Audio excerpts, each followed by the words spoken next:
E aí, tudo certo? Hoje a gente vai fazer uma viagem no tempo, uma viagem lá para a Grécia Antiga, para a gente conhecer os primeiríssimos filósofos da história. Eles foram os pioneiros, a galera que teve a coragem de fazer as maiores perguntas que existem. E as respostas que eles encontraram, bom, elas simplesmente deram o pontapé inicial para a filosofia, para a ciência e para todo o nosso pensamento ocidental. Bora mergulhar nessa história? A pergunta que tirava o sono deles era essa aqui, ó. Do que o universo é feito? Qual é o ingrediente básico de tudo que existe ao nosso redor?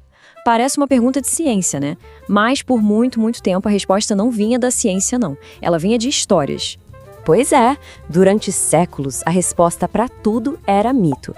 O mundo era visto como um grande palco para as vontades e, vamos dizer, para o humor dos deuses. Caiu um raio do céu? Ah, com certeza Zeus está irritado com alguma coisa.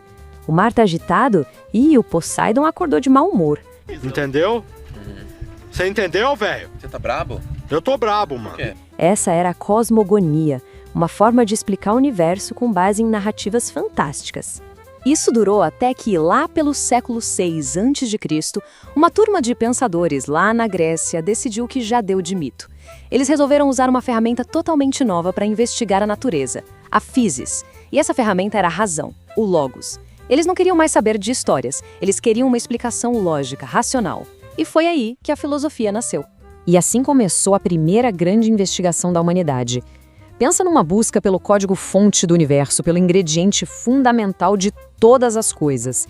Eles deram um nome para essa busca, a busca pela arqué. E o que é essa tal de arqué? Não sei. É exatamente isso, a substância primordial, o princípio único que deu origem a tudo. Era uma tentativa de trocar a explicação mítica por uma explicação racional do cosmos. A grande pergunta agora era, tá bom, mas qual seria o candidato perfeito para esse posto de arqué? O primeiro a levantar a mão e dar uma resposta racional foi Tálio de Mileto. Aliás, o próprio Aristóteles considerava ele o primeiríssimo filósofo, e para ele, a axé era a água. E por quê? A lógica dele era brilhante. Tudo que é vivo precisa de umidade. E tem mais. A água existe nos 3 estados, sólido, líquido e gasoso, ou seja, ela está em toda a natureza. Uma sacada genial para a época. Só que aí, o aluno do Tales, o Anaximandro, não se convenceu muito. Para ele, a água era específica demais. Como é que uma coisa tão definida podia dar origem a tudo? Ele propôs algo bem mais abstrato, o áperon. É o quê? Que seria o ilimitado, o infinito, o indeterminado. Uma coisa que a gente não pode ver nem tocar, mas que, usando a cabeça, a gente entende que é a origem de todas as coisas definidas que existem. Na sequência, veio o Anaxímenes, que foi aluno do Anaximandro, e ele tentou achar um meio termo. Ele queria algo entre a água superconcreto de Tales e o áperon totalmente abstrato do mestre dele. E a conclusão? A arqué é o ar. Faz sentido, né? O ar é infinito como o áperon, mas ao mesmo tempo é algo que a gente sente e que, segundo ele, se condensando ou se expandindo, formaria todas as outras coisas. E quando a gente acha que já viu de tudo, aparece Pitágoras e dá uma virada total no roteiro. Ele basicamente disse, pessoal, esqueçam as coisas físicas. A verdadeira arqué não é algo que a gente toca, mas algo que a gente calcula. São os números. Para ele, a realidade inteira é um sistema de relações e harmonias matemáticas. Tudo, absolutamente tudo, pode ser traduzido em números. Que ideia revolucionária! Essa busca por um único ingrediente foi incrível. Mas alguns filósofos começaram a se perguntar, e se a resposta não for uma coisa só? E se, na verdade, a realidade for feita de uma combinação de ingredientes? Tipo uma receita de bolo. E aí entram em cena os pluralistas. O Empédocles, por exemplo, disse que tudo era uma mistura de 4 raízes: terra, água, ar e fogo.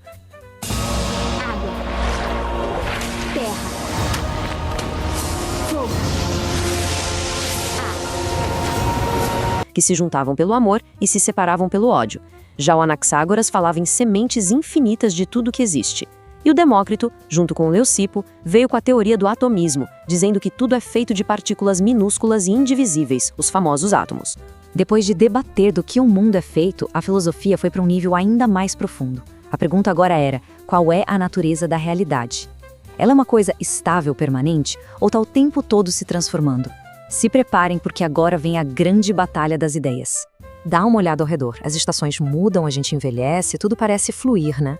Mas ao mesmo tempo, as coisas parecem ter uma essência que continua ali. Então fica a dúvida, o mundo está mudando o tempo todo ou essa mudança é só uma ilusão dos nossos sentidos? E esse debate foi protagonizado por dois gigantes do pensamento, com visões de mundo que eram água e vinho. De um lado do ringue, Heráclito, o filósofo do fluxo, da mudança. Do outro lado, Parmênides, o filósofo da permanência, do que nunca muda. Então, nesse confronto, a gente tem duas visões totalmente opostas. Para o Heráclito, a realidade é um rio em constante movimento. Tudo flui, tudo se transforma. O símbolo dele para isso, o fogo. Já o Parmênides argumentava que a realidade é como uma rocha, uma coisa só, eterna, imóvel. E toda essa mudança que a gente vê, para ele era só uma pegadinha dos nossos sentidos. A frase mais famosa do Heráclito resume perfeitamente a ideia dele. Ninguém pode entrar duas vezes no mesmo rio. Por quê?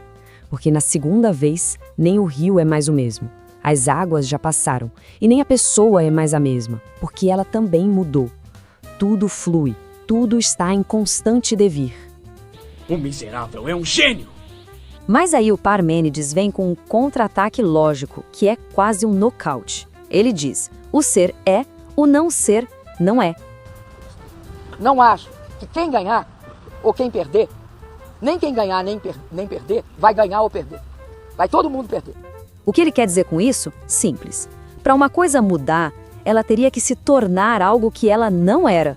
Só que o não ser, o nada, não existe. Logo, a mudança é impossível do ponto de vista da lógica. É um argumento super poderoso, que coloca a razão acima de tudo que a gente vê e sente.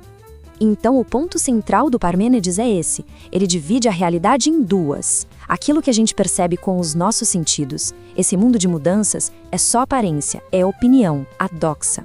A verdade mesmo, a aletheia, a gente só alcança com a razão pura. E a razão nos mostra que a essência de tudo é imóvel e eterna. Ufa! Que debate intenso! Mas no fim das contas, por que essa discussão de 2.500 anos atrás ainda é tão importante para a gente hoje? Qual é o legado que esses primeiros gênios do pensamento deixaram? A resposta é simples. Eles importam porque eles literalmente inventaram a filosofia e deram os primeiros passos da ciência. Foram os primeiros a tentar explicar o universo com base na razão, sem precisar de mitos. E o debate entre Heráclito e Parmênides, por exemplo, influenciou gigantes como Platão e Aristóteles. E, por tabela, toda a história do pensamento ocidental. É importante entender isso. O que eles fizeram não era só ficar divagando com teorias abstratas. Foi a primeira tentativa da humanidade de construir um modelo completo do universo, usando só lógica e a observação. Foi uma verdadeira revolução na forma como o ser humano se enxerga no cosmos. E pra gente fechar, fica uma provocação que atravessa os séculos. Essa grande batalha entre Heráclito e Parmênides continua super viva quando a gente pensa sobre a nossa própria identidade. Afinal, quem a gente é? Somos um rio em fluxo constante, sempre mudando, como diria Heráclito? Ou será que existe uma essência, uma rocha imutável que persiste com o tempo, como defendia Parmênides? A resposta para isso talvez continue sendo um dos grandes e fascinantes mistérios da filosofia.